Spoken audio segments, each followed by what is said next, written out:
front of me and a big Jaguar on the screen. It's very impressive. The most impressive part, of course, is when you actually start it and all the air vents do their thing and the little button pops up out of the dashboard. That's the coolest bit. Woo! Music.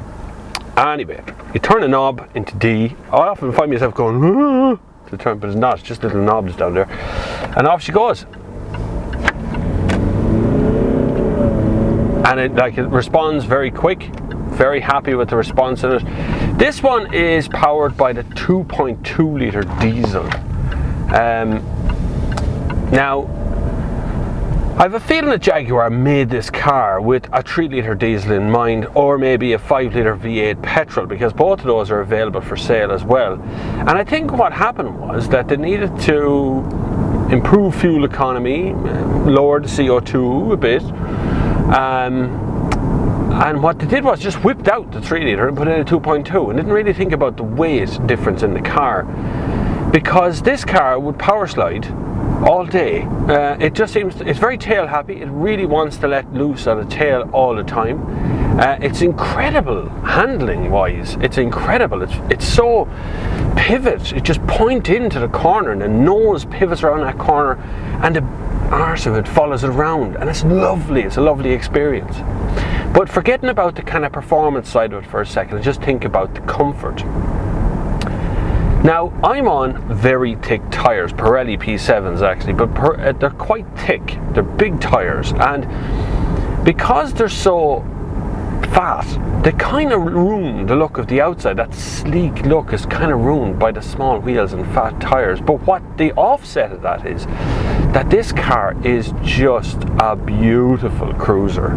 I mean beautiful. It just wafts along the road all the time. Now, unfortunately, the 2.2 litre diesel doesn't sound very nice, so the wafting ends as soon as you put your foot down, because then it goes. It's also powered by an 8-speed box. Now, in here somewhere in the gubbins of it, there's a humongous gearbox that has 8 speeds in it, which means the car is constantly going all the way along the road. It never really seems to settle into being in 8th or in 7th for a long period of time. You can use the flappy paddle box, which you just click the little thing and it up comes on the screen, and that makes life an awful lot easier on the car, because it seems happier when you do that. Other than that, it's going all the time.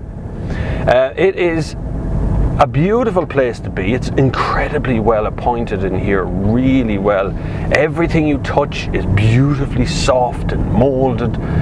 Even the plastics right down to the bottom of the door, pretty good, Nick. You know, down here, the bottom bin, it's always a good test. Stick your hand on the bottom, stick your hand up the top. You'll feel the difference between the two kinds of plastic. But it's still very well appointed in here, and there's nothing that the car does wrong visually. Visually, it's incredibly appealing, especially those air vents that flip over and the gear shift that comes up out of the dashboard. That's all beautiful. There is, however, a cost to all of that sort of thing, and it's not just money. The car itself is in around 44 grand. I'm not complaining about the price of it. It's actually very well priced. But what I would complain about is the fuel economy. My average so far has been 7.4 litres per 100 kilometres. That's the car telling me that. 7.4 litres per 100 kilometres. That's not very good as diesels go. That said, the Jag is a beautiful place to be. And at some point of your life, you're going to really enjoy this car, really. It's beautiful. I do like being in it. I do love just cruising around in it. I do look forward to driving it whenever I get out, a chance to get out in it. Changing the air conditioning there, it's getting a little warm in here. I do enjoy, I look forward to driving it. I look forward to jumping in and going down to the shops or going up to Dublin, or, you know, driving around the place. I do enjoy it, and it does get an awful lot of attention from the right people. Overall, I think it's very well priced, and this is the entry level one. Okay, this is now there is a couple of options on this, but it is basically the entry level one that you'll pick up for around the 44 grand mark. You can go all the way up to the 5-litre V8 one should you want to. Jaguar don't actually have one of them in Ireland. That'll cost you way over 100 grand. Probably closer to 200 grand actually. But you want it, but no, you know, fuel economy.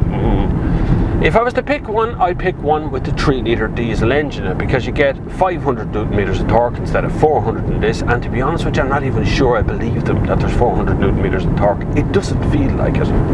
It feels a very slubberly 400 newton meters. It doesn't punch you at any point. It just kind of goes. But all that said, I think the Jaguar is a superb package. I do love this car. I would happily drive around in this car.